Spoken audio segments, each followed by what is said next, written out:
Perkenalkan,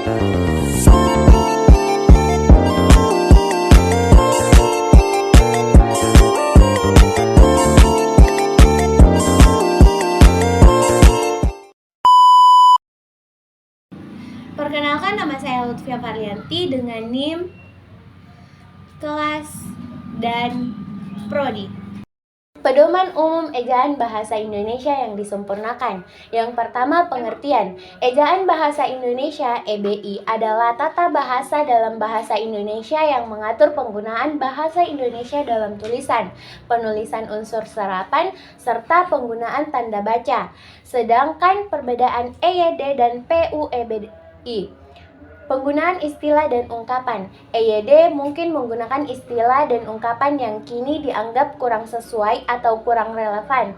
Sedangkan PUEBI sendiri mencoba untuk menggunakan istilah dan ungkapan yang lebih sesuai dengan realitas kebutuhan komunikasi masa kini. Yang kedua, detail aturan ejaan. EYD memiliki aturan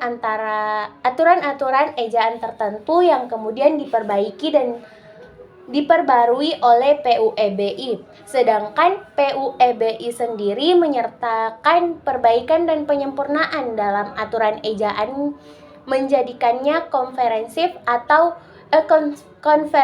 dan lebih sesuai penggunaan bahasa Indonesia yang kontemporer.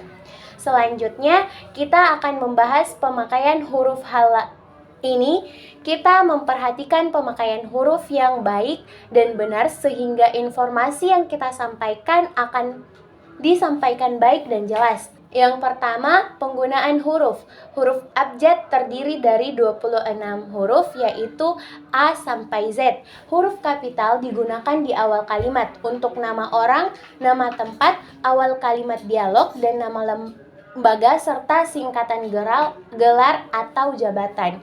Huruf miring juga digunakan untuk penulisan judul buku, nama majalah, atau nama kapal, serta istilah yang belum dibakukan.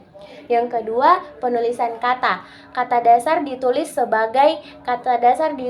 sebagai satu kata tanpa perubahan. Contohnya, buku, makan, belajar. Kata berimbuhan terdiri dari kata dasar dengan imbuhan yang melekat tanpa spasi. Contohnya, memasak, ditulis, dan mendengarkan.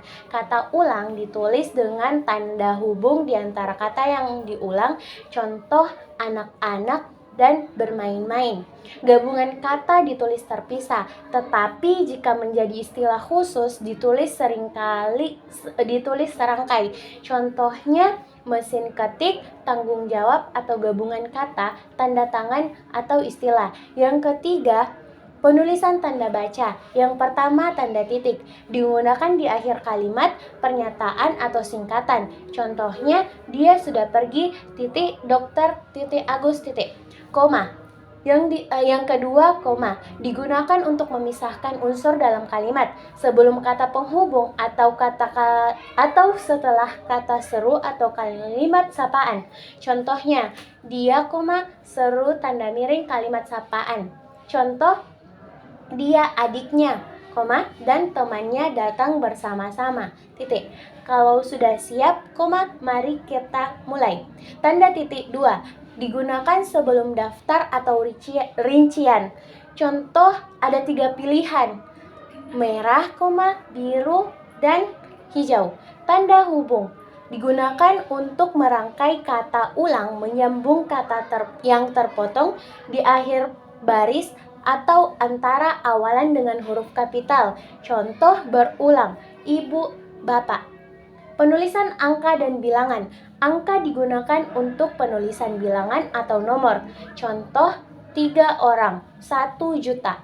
Bilangan ditulis dalam huruf jika digunakan dalam kalimat formal, khususnya pada awal kalimat. Contoh, 100 orang hadir dalam acara tersebut. Yang kelima, penulisan kata serapan. Kata serapan yang sudah lazim diadaptasi dalam ejaan Indonesia ditulis sesuai dengan ejaan yang berlaku. Contohnya, aktivitas, objektif, teknologi. Yang keenam, penggunaan tanda tanya dan tanda seru. Tanda tanya digunakan pada akhir kalimat. Contohnya, apakah kamu sudah makan? Tanda seru digunakan untuk menunjukkan perintah, larangan, atau ungkapan emosi yang kuat.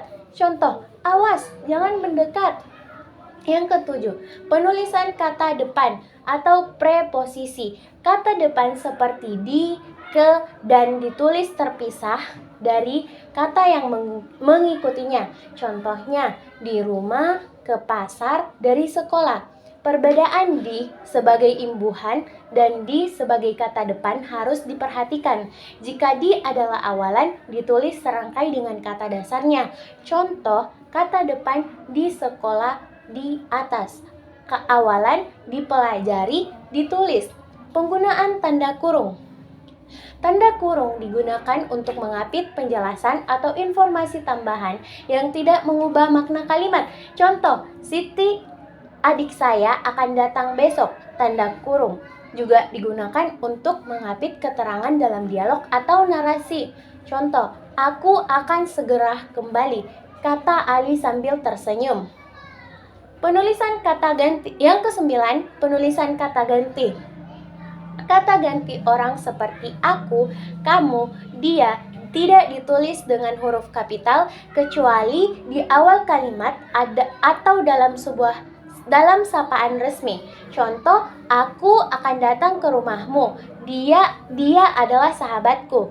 Yang ke-10, penulisan singkatan. Singkatan umum, contohnya singkatan nama orang, gelar, sapaan, jabatan, atau pangkat diikuti dengan tanda titik. Contoh, dokter, insinyur, saudara. Singkatan kata yang berupa akronim tidak diikuti titik. Contohnya, ASEAN, NASA, PBB. Yang ke-11, penulisan akhiran I dan kan. Akhiran I dan kan ditulis serangkai dengan kata dasar. Contoh, beri, memberi, kirim, kirimkan, ambil, ambilkan. Yang ke-12, penggunaan tanda elipsis. Tanda elipsis digunakan untuk menunjukkan bahwa ada bagian dari kalimat yang dihilangkan atau tidak dilanjutkan. Contohnya, dia berkata dan langsung pergi.